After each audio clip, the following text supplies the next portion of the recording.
government is an active, interactive, real thing. Government isn't just something you see on television or it's in a movie. It doesn't exist. It's real. And mankind probably hasn't always had government. We've had it for a long time, though. And ours in the United States is pretty young. I've traveled to Europe, and when I've been there, you know, I tried to study a little bit of European history before I got there, but the history goes back thousands of years, so it was impossible to really get to know it. Here we've got the United States, the European presence in the United States has a relatively short history, and you are very much part of it. You really are. I think one of the first questions I get from people is, why am I running for Senate? And the reason I am is because I care about my country. I have two daughters. They're 18 and 23 years old. And their opportunities today are nothing like the opportunities I had when I graduated from college. And the challenges to their world, to our world, are just as powerful and in some ways more and more severe. Those things concern me. They concern me very much. A good part of, when people start talking about politics, when the conversation turns nasty, it's usually when it starts turning into money. So I'm not going to talk about money directly a lot. You're not going to hear a lot of numbers from me. I've got them stuffed in my brain. I'd rather not use them. I'd rather talk about things that we could do to make things better for the people of the United States and the people of Virginia. That's what I'm going to focus on. I'm not very good holding this, so if I...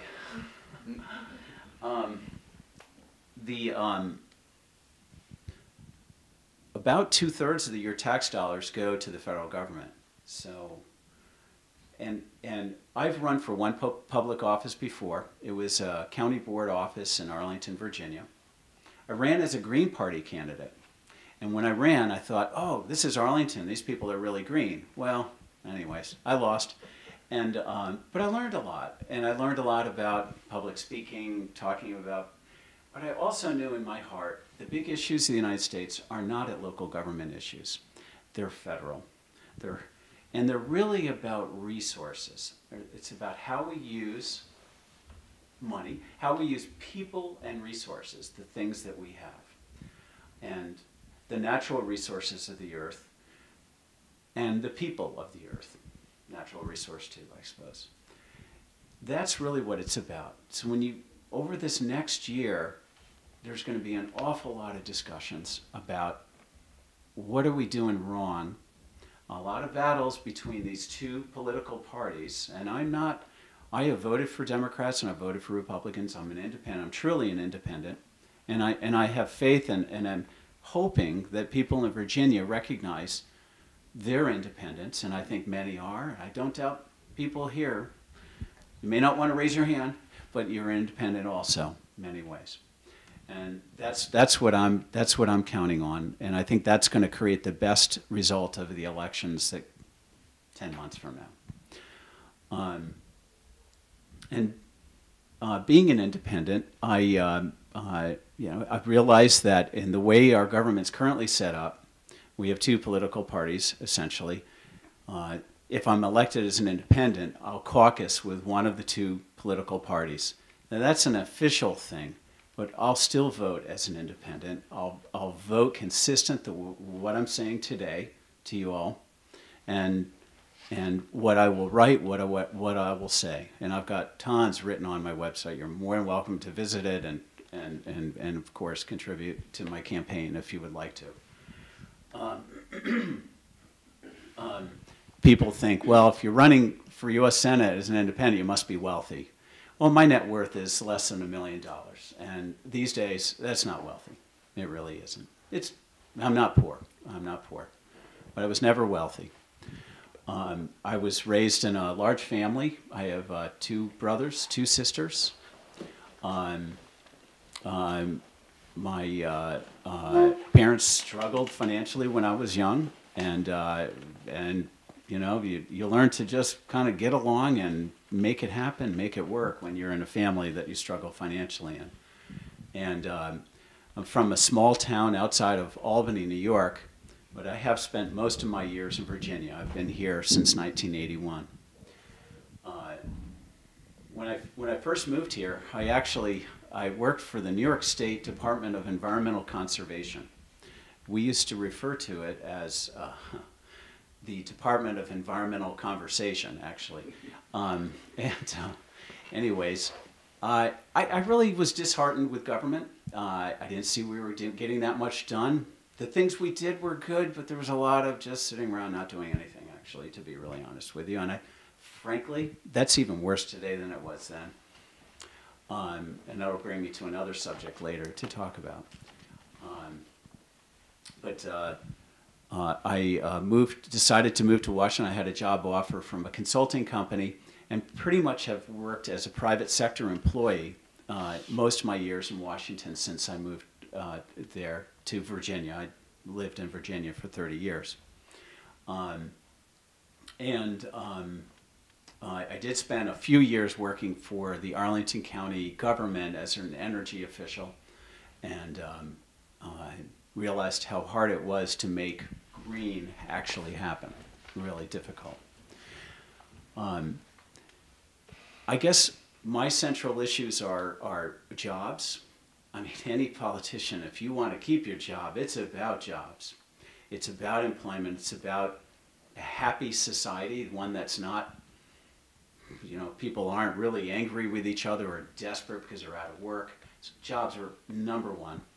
And in doing that, trying to keep industrial jobs in the state of Virginia, very important. Since I'm an engineer and I've been to dozens of industries, I know what they face and how we can try to do that and incentivize them to stay in Virginia. Virginia's actually lost 40% of its industrial jobs just in the last decade, which is terrifying. If you're an economist, it's got to be just the worst thing that can happen.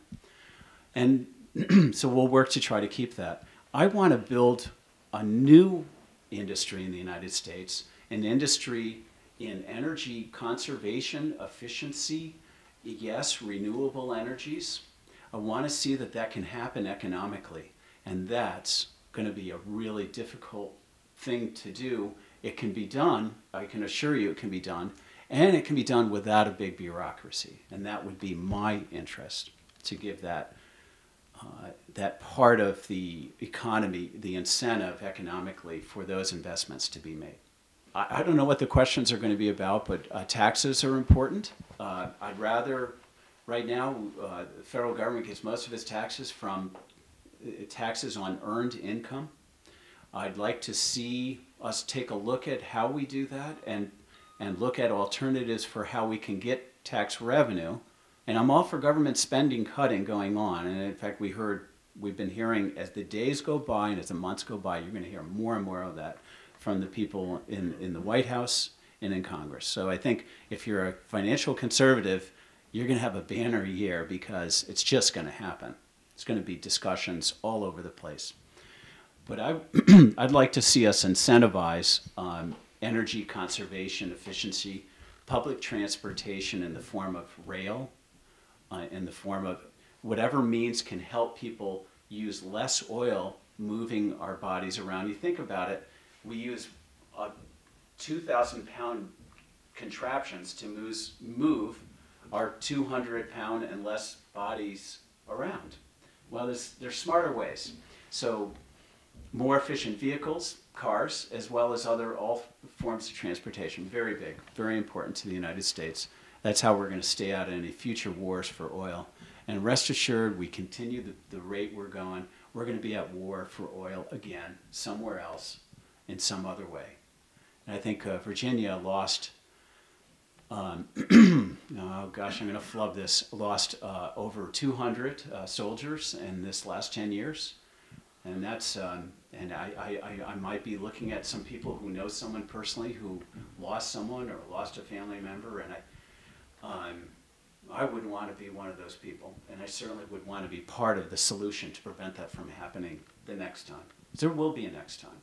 There will be a next time if we're not planning forward, thinking forward, using our ingenuity, the smart young people we have that are engineers, that are technicians and electricians, mechanics, people that can use their smarts and their skills to transform our economy to a lower carbon economy.